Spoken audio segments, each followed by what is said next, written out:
Всем привет! Сегодня с вами мистер Хич, и я покажу вам, как сделать кусающийся камин. Это будет очень интересно.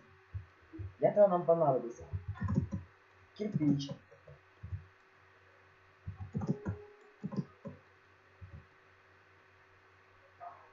адский камень.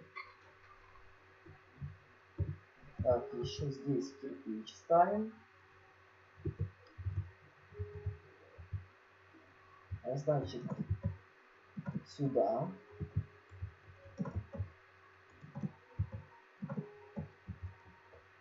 Так, сюда голова дракона.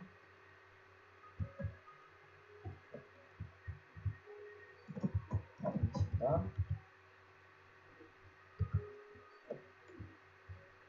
А что ж такое?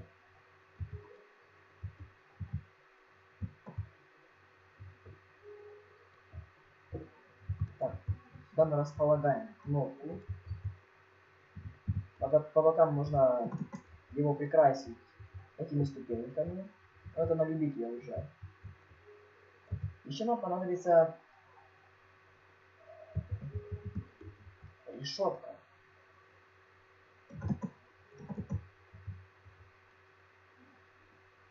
Так, возьмем несколько фаерболов, зарядим, заряжаем и смотрите, что выходит. Камин выпускает огонь, и в это время головы кусаются. Вот такой был у нас камин. Всем до новых встреч, до свидания.